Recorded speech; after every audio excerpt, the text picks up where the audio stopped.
We're getting started early tomorrow, so you're going to have to get up early if you guys are up for it. Really good night tonight. A lot of activity. Our guys did a great job in there. We moved around a little bit. We actually traded up, which is really weird for us. Yeah, it was great. Excited about tonight. What do you like most about Marquise? Man, just physical, great athlete. He ran fast, true competitor. When he worked out at the combine, we were like, man, this guy could play corner. He's just that kind of athlete. Really intense tempo setter. Just tough, just tough dude. I know he said he did both in college, but where do you see him fitting in for you? We'd like to start him at safety and inside, knowing that there's other things that he may be able to do, but try to zero him in. We really like him attacking the line of scrimmage. He blitzes well, tackles well, hits well, great feel. It's his toughness that we really are excited about. He happens to be a really good athlete as well, but we're going to zero him in to make it, focused for him as he starts out at strong safety. And you said he has the athleticism to play corner. Could he maybe do nickel stuff, or is that out of the question? There'll be opportunities for some special stuff for him to match up. So many players, so many scouts were saying that they thought maybe Marquise was undisciplined. So what was it that you guys saw in him that you thought?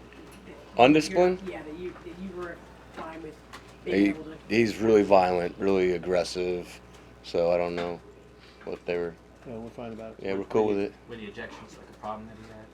He's just hitting people. Yeah, he needs to do it right, and make sure that he's always looking for the big hit and the big play, and so he found himself in some situations that he was, got penalized for. But I think we can focus that and make sure that we're, he's zeroed in, understands what it's going to take to stay within the rules and all that. We certainly want to do that, but he was always just trying to make his plays and work hard at it. He's really quiet, like a silent assassin, man. This guy is like. He's scary tough. I was going to ask what those conversations were like. We got a couple words. I know. I know exactly what you're saying because I call him like, hey, are you there? Everything cool? He's just like, it's all good. Well, let's go. I'm like, all right, well, here's Pete. You made another phone call tonight that was pretty emotional. What Yeah. was it like? Just DK, I'm sure he'd been waiting around for a while. That was pretty. Yeah, it hit him really hard, That's what that's who he is. He's an all-in guy. Puts his head down, works his tail off, and he was really emotional. Yeah, he got me tearing up too. He was so emotional about the wait. He was in anticipation of the pick. It was hard on him and challenged him, and he was most grateful and excited and all that. But you couldn't help but feel his emotions.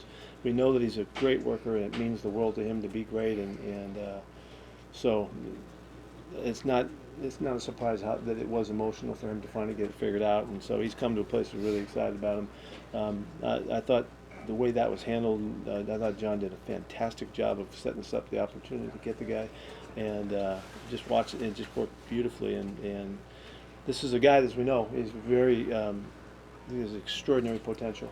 And we're really excited about the fact that he's a downfield guy because he has great speed, but he's also a big guy. And I know his QB was watching this one; he was really excited about it too. So we look forward to it. He knows what he needs to work on. So. What are the ways that his unique skill set play out in a football game? What gets you most excited about what he can do? Yeah, well, he's equipped to do a lot of stuff, not just the stuff that he can do in the throwing game, but in the running game too. He's going to be a big factor for us, the team that loves to run the football. He's going to be a factor, and he's going to be able to help us in the play-action game. He releases off the line of scrimmage with great violence. I mean, he's one of the great starters in the draft. He ran 1.46 or something in his 10, which is an amazing time. Not to mention how big he is, and his feet can move and fire. So that we know that he can do a lot of stuff. We're anxious to really fit him into the whole play-action game and all the things we love doing, and just find out where it fits for him. We want to use his speed, running, get him down the field, and threaten the defense in ways that will really complement the rest of our guys. Have either of you seen a guy built like that at that position? No. David Boston was pretty impressive, man. He was big. He was big. That's a good one. T.O. was pretty yoked. There have been some good ones. With all those traits that Pete just rattled off, are Are you surprised he was there at the end of the second round? Yeah, we were. Yeah. We thought he was going to Yeah. go. We thought he was going to go earlier, and that's why we, made the move to go get him. DK said he was, when you first saw him, Pete, that you said you were surprised, and you kind of joked about it. What was your impression? Well, I was surprised that he came into our interview with his shirt off. That's right. And so Aaron basically got him to take his shirt. Aaron Heinlein, basically got him to take his shirt off before he went into the interview at the Crown Plaza. It's pretty funny. Pete, you said he can really fire his feet. That he really. Yeah, we're fires his serious. He did. He came in with his shirt off. And it kind of pissed me off, so I took my shirt off too. Not for long, though. Yeah. Too long. Too long. Much longer than that. Right. You said he can really fire his feet, which leads you to think that he can do a lot of other things. At Mississippi State, there a lot of people, or Mississippi, excuse me, a lot of people said he didn't run the complete route tree. It didn't seem like they asked him to do a lot. Right. So Right. maybe expand on that. Yeah, a little. that's right. The should I mention that? Yeah. Yeah, the offense wasn't designed where they had to do that kind of stuff, and they had another really good player on the other side, A.J. Brown. They ran totally different concepts in their route run, and he was basically a downfield guy and then underneath stuff, and so there's development to be had here. He worked out with one of the great wide receiver coaches in the offseason, Jerry Sullivan, and he's working hard at developing his game, and we know that there's a lot of potential here in future to expand his stuff. I mean, we're not worried about it at all. Really, we're not at all. We're going to go to his strengths. Anytime we get a young guy, we want to go with his strengths and maximize those first, and then build from there. And we're not going to, as we uncover what the issues are as we work with him, we're not going to do any more, hopefully, than what's really fitted for him, and then we'll build from there. So there's plenty of positives. His dad was a offensive tackle, so I don't know if he was out there helping him run routes and stuff. You know what I mean? He did a good job in the weight room, though. Yes, he did. Holy smokes! He had the neck injury. Any concerns about that, or? No, our guys were cool with it. Not long after Marquise came off the board, then we hear news from Adam Schefter saying that Doug Baldwin might have played his last down as a Seahawker in the NFL. How did those two kind of weigh in, and can you say anything about the Doug situation now? They didn't really weigh in. We know Doug's going to have a hard time. There's a process we need to go through with Doug, but at that point with DK that didn't really weigh in. But I mean, there's still several doggone good receivers on the board, so we're going to work our way through that. Has Doug expressed to you that he's going to retire? Considering it, yeah, but there's a process to go through with that. How recently did he express that? None of your friggin' business. No. Sorry. We just can't get into it, really. Yeah, I'll take the opportunity to say Sorry. that he has been an extraordinary part of this program since we've been here, and he has given us everything he has had. Been a great competitor, a great player, and all that. And we believe in him so much and trust in him so much that wherever this goes, we're going to support him forever. And he's been a great contributor in so many ways, and not just on the team, but in the community and everything else he's done. He's been awesome. So we'll see what happens, and he's working through it, and we're going to follow Doug on this one. Yeah. We'll see how Just trust us. There's a process. We're trying to respect Doug as much as we can. Has he still been in the facility working? Yep. Yeah, he's been Yep. rehabbing here. Rehabbing like crazy. Can you say what the most specific issue is, or he's had several different surgeries, or? No, I mean, there's just when you get to this point, he's at a point in his career where he's considering a lot of things, and once you get there, there's a lot of different ways. You don't just. There's stuff with the league office, with the union that we need to work through with him. You wrote him a letter before you guys picked him up. Yeah. Just saying all the potential that he had, what he can do. Yeah. Don't worry about being undrafted. All this time later. Yeah. It seems like he's been done to all that. Yeah, well, that was the lockout year, so yeah, well, I had time to actually sit there and write him a letter, and yeah, we told him we weren't going to re-sign Brandon Stokely, and told him that he was going to compete with I apologize, I can't remember who else Blair was at the time, but that he would There was a lot of guys coming through at the time. he would have an opportunity to compete, and he'd be a phenomenal slot receiver for us, instant separation, really quick eyes, really quick hands, and he was super tough, did a great job on special teams for us right away, so he was just his alpha style. You know, he was amazing. Did he exceed expectations for you? I mean, No, really. Well, We had him. we hoped he would. Yeah. I think he had. Didn't he have one of the best We had- first 2 years ever of a free agent? Yeah, his in the first league, year. something like that? Yeah, we had him as a 5th-round player, and he just lasted. Pete, what's the likelihood that he's played his last game? How are we gonna- We'll find out. We're going to deal with Doug and respect everything that's going on. Okay, I don't know. We don't know. We'll This, see. to clarify, Sorry. did he have knee Investigator. surgery too this offseason?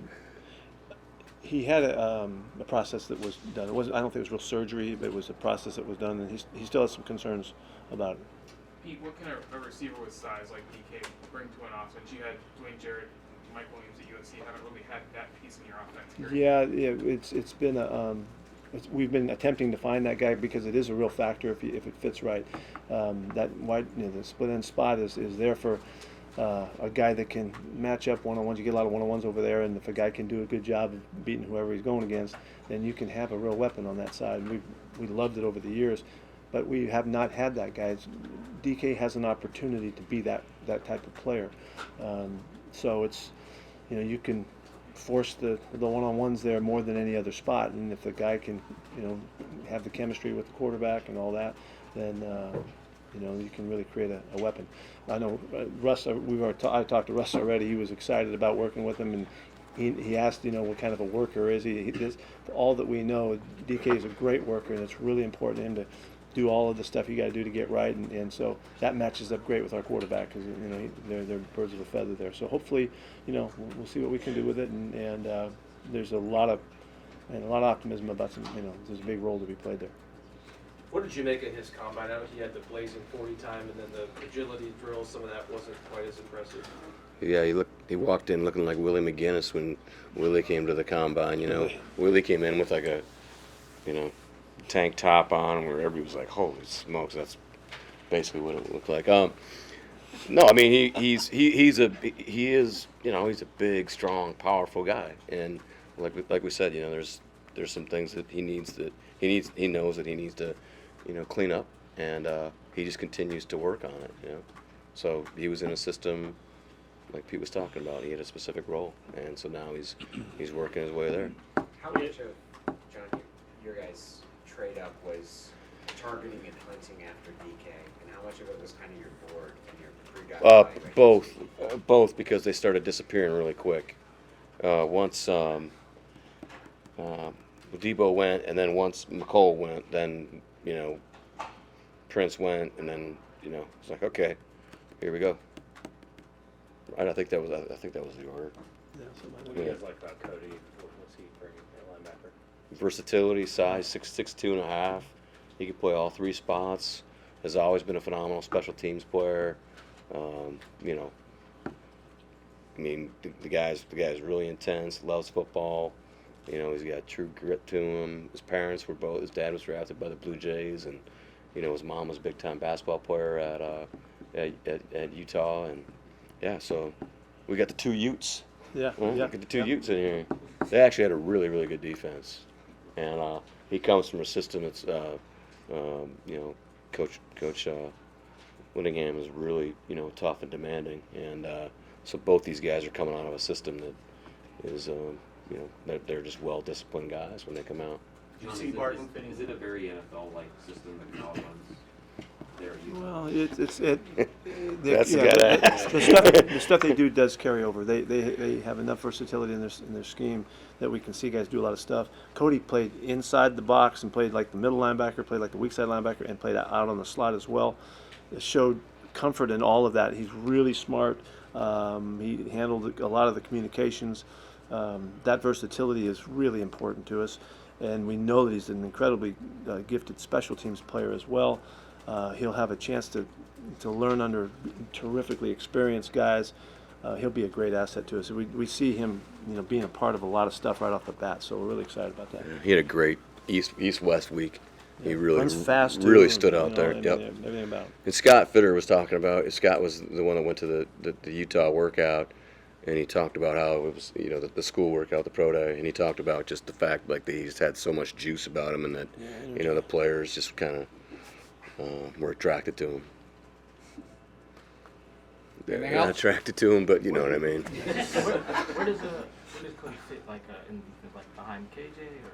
He's going to be able to play all of the spots eventually. We'll start him off inside in Mike and the Will spots and just let him learn the system and see where he takes it. He's fitted, size-wise and speed-wise and makeup-wise and background-wise to be able to do it all. So we won't ask him to do all that, but we'll start him inside. Any more trades we should prepare for tomorrow, or you guys about He's just getting warmed up. Yeah, we're a little curveball time. Yeah, no, we trading up. We always trade up. Right there. I think we only did it 3 times today, right? We only had 3 picks. That's When right. you had 4 picks to start the week, was it realistic you'd get up to this point? Or Oh, No, I feel really blessed that we were able to get to be able to have partners, and our guys have done a really good job in that room, and we've done a really good job working relationships and having quick, strong negotiations and clear, concise communication, I think. Having the extra 1 star now just gave John the flexibility to do a bunch of stuff, and it just changed the whole complexion of our draft, and we're in the midst of, with a huge day coming up tomorrow, of really making a statement here for our club, and it's the result of experience and understanding how to do it. I think this is a marvelous turnaround for what going in. We were kind of kicking our lip around a little bit with 4 picks, Seriously. and we were, Yeah. but man, it's just the opportunities were there. John and his guys just clicked to nail it. I mean, look at the trades just today, and more fun tomorrow. So we're really excited about that turnaround. Yeah, when we met with you guys the other day, it was I wasn't really fired up at all. I don't know if you could quite tell. You played off really well. Yeah. We had to have Dwayne Brown in the second round just to make us feel okay. Yeah, seriously. We literally put his tag up there because we have red tags, where we don't have picks, so you can look over it and see like what teams don't have picks in those rounds.